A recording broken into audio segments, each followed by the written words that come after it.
Hello friends, welcome back to the channel. कैसे हैं आप सभी लोग? आप सभी का स्वागत करता हूं फिर से अपने चैनल पर। गाइस, आज हम इस वीडियो में आईटी एक्ट के एक और इम्पोर्टेंट टॉपिक को कवर करेंगे, यानी कि समझने की कोशिश करेंगे इस वीडियो में।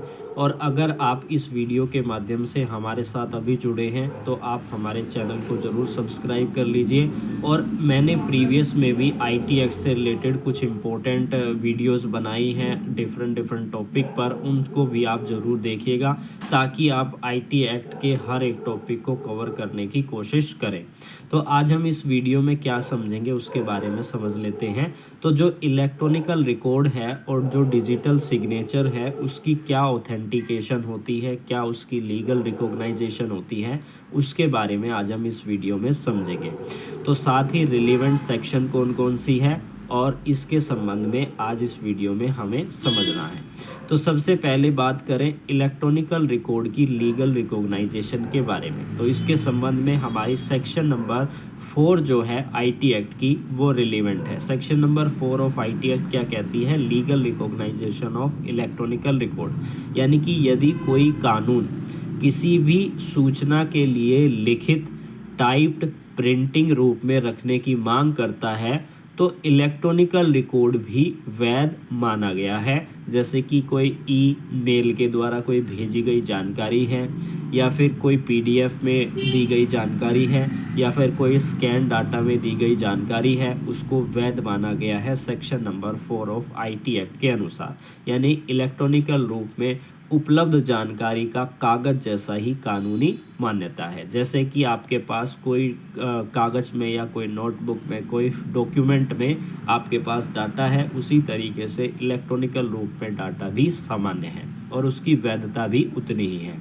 बात करें, अब हमने समझा इलेक्ट्रॉनिकल रिकॉर्ड के बारे में, तो इसके लिए सेक्शन नंबर 4 थी। अब बात करेंगे डिजिटल सिग्नेचर की लीगल रिकॉग्नाइजेशन के बारे में। इसके संबंध में हमारी सेक्शन है सेक्शन नंबर 5। ये क्या कहती है? Legal recognisation of digital signature के बारे में।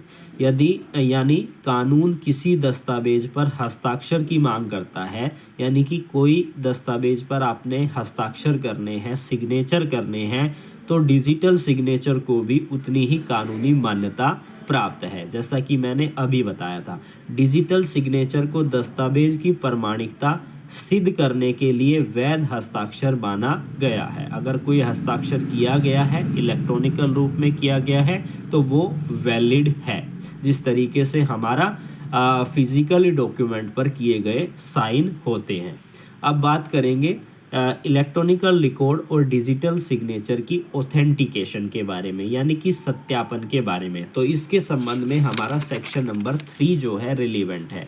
यह क्या कहता है कि इस धारा के अनुसार किसी इलेक्ट्रॉनिकल रिकॉर्ड को प्रमाणित यानी ऑथेंटिकेट करने के लिए एसिमेट्रिक क्रिप्टो सिस्टम हाश फंक्शन का उपयोग किया जाता है। ये इलेक्ट्रॉनिकल रूप में यूज़ होने वाली टर्म है और इसमें 2 प्रकार की होती है, कुंजी होती है। अगर आप मेरी प्रीवियस वीडियो आपने देखी होगी तो उसमें मैंने पब्लिक की और प्राइवेट की को सेपरेटली समझाया था कि क्या होता है पब्लिक की और क्या होती है प्राइवेट की।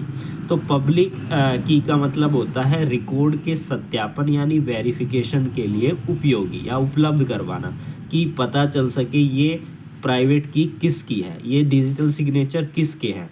तो प्राइवेट की का इस्तेमाल किया जाता है उस डिजिटल सिग्नेचर को बनाने में। यानी कि मैं अपना डिजिटल सिग्नेचर बनाना चाहता हूं तो मेरा प्राइवेट की एक सिक्योर्ड की है जो ये बताती है कि ये पर्टिकुलर सिग्नेचर मेरे हैं, जो डिजिटल रूप में है। यह प्रक्रिया सुनिश्चित करती है कि डाटा अपरिवर्तित यानी अनचेंज्ड और विश्वसनीय है, यानी कि ट्रस्टवर्थी है। उसके बाद बात करें, एक टर्म आती है सिक्योर्ड इलेक्ट्रॉनिकल रिकॉर्ड और सिक्योर डिजिटल सिग्नेचर। अभी हमने समझा था इलेक्ट्रॉनिकल रिकॉर्ड और डिजिटल सिग्नेचर के बारे में, लेकिन अगर उसमें टर्म यूज़ हुई है सिक्योर्ड की तो वो उससे ज़्यादा ऑथेंटिकेट है। कहने का मतलब है उसको ज़्यादा मान्यता प्राप्त है। सेक्शन नंबर 14 जो है आईटी एक्ट की, वो क्या कहती है? सिक्योर इलेक्ट्रॉनिकल रिकॉर्ड के बारे में। यदि कोई इलेक्ट्रॉनिकल रिकॉर्ड सरकार के द्वारा तय सुनिश्चित प्रक्रिया यानी कि सिक्योर्ड प्रोसीजर के अनुसार बनाया गया है तो उसे सिक्योर्ड इलेक्ट्रॉनिकल रिकॉर्ड माना जाएगा। और इसी तरीके से सेक्शन नंबर 15 जो है आईटी एक्ट की, वो इससे रिलीवेंट है। वो बात करती है डिजिटल सिग्नेचर के बारे में, सिक्योर डिजिटल सिग्नेचर के बारे में। यदि कोई डिजिटल सिग्नेचर निर्धारित सुरक्षा प्रक्रियाओं और नियंत्रणों का पालन करती है तो वह सिक्योर डिजिटल सिग्नेचर है। अब हम बात करेंगे एक और टर्म के बारे में, जो है सर्टिफाइंग अथॉरिटी के द्वारा डिजिटल सिग्नेचर सर्टिफिकेट जारी करना। सेक्शन नंबर 17 से लेकर 34 ऑफ आईटी एक्ट रिलेट करती है सर्टिफाइंग अथॉरिटी से। ये जो धाराएं हैं 17 से 34, यह उन संस्थाओं के बारे में है जो कि डिजिटल सिग्नेचर हेतु प्रमाण पत्र यानी डिजिटल सिग्नेचर सर्टिफिकेट जारी करती है। अब जो ये सर्टिफाइंग अथॉरिटी है, ये क्या सुनिश्चित करती है? सुनिश्चित करती है कि जो सिग्नेचर हमारे द्वारा बनाया जा रहा है वो वैध होना चाहिए, वो वैलिड होना चाहिए, उपयोगकर्ता की पहचान का सत्यापन होना चाहिए। एक्चुअली में वही व्यक्ति है जिसके हम डिजिटल सिग्नेचर या डिजिटल सिग्नेचर सर्टिफिकेट बनाकर दे रहे हैं, कोई और व्यक्ति नहीं होना चाहिए। प्रमाण पत्र सुरक्षित तरीके से जारी किया गया है, ये सारी चीज़ें देखना करना सर्टिफाइंग अथॉरिटी का कार्य होता है। अब बात करते हैं अगले पॉइंट के बारे में, जो है retention of electronical record. Section number 7 of IT act इससे संबंधित है।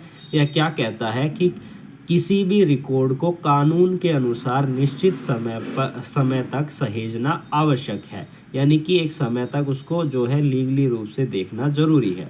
इलेक्ट्रॉनिकल रिकॉर्ड को भी उसी प्रकार से वैध माना जाएगा यदि वह भविष्य के लिए एक्सेसिबल है, उसका प्रारूप मूल जैसा है, ओरिजिनल जैसा है, विवरण और मेटा डेटा सुरक्षित हो। अब हम बात करेंगे हमारे अगले पॉइंट के बारे में, जो है इलेक्ट्रॉनिकल रिकॉर्ड के डिस्पैच, एक्नॉलेजमेंट और एट्रीब्यूशन के बारे में। Section number 11, 12, 13 of IT act इससे संबंधित है। सेक्शन 11 क्या कहता है? किसी व्यक्ति को ई रिकॉर्ड भेजा माना जाएगा। कब भेजा माना जाएगा? सेक्शन 11 बताएगी। सेक्शन नंबर 12 क्या कहती है? एक्नॉलेजमेंट ऑफ रिसिप्ट, यानी कि प्राप्ति की पुष्टि करना। आपने कोई इलेक्ट्रॉनिकल सिग्नेचर प्राप्त कर लिया, कोई रिकॉर्ड आपने प्राप्त कर लिया, उसके संबंध में आपने एक तरीके से एक्नॉलेजमेंट दे दी है, उसकी रिसिप्ट से संबंधित है। सेक्शन नंबर 13 कब और कहाँ इलेक्ट्रॉनिकल रिकॉर्ड भेजा गया और प्राप्त हुआ माना जाएगा, इससे संबंधित है। तो क्या हमारा कंक्लूजन निकला कि जो हमारे इलेक्ट्रॉनिकल रिकॉर्ड है और जो डिजिटल सिग्नेचर है उसे पूरी कानूनी मान्यता प्राप्त है, जिस तरीके से हमारे जो फिजिकल डॉक्यूमेंट्स को कानूनी मान्यता प्राप्त होती है। और ये बात करता है डिजिटल सिग्नेचर इलेक्ट्रॉनिकल रिकॉर्ड की ऑथेंटिकेशन, इंटीग्रिटी और नॉन रिकॉग्निशन को सुरक्षित करती है। इसके अलावा ई गवर्नेंस, ई कॉन्ट्रैक्ट, ऑनलाइन फाइलिंग, यह सभी क्षेत्र कानूनी रूप से संभव और सुरक्षित हो पाए। किसके द्वारा? इलेक्ट्रॉनिकल रिकॉर्ड या इलेक्ट्रॉनिक डिजिटल सिग्नेचर के द्वारा। तो ये था आज का हमारा टॉपिक। फिर मिलेंगे नई वीडियो और नई लीगल जानकारी के साथ।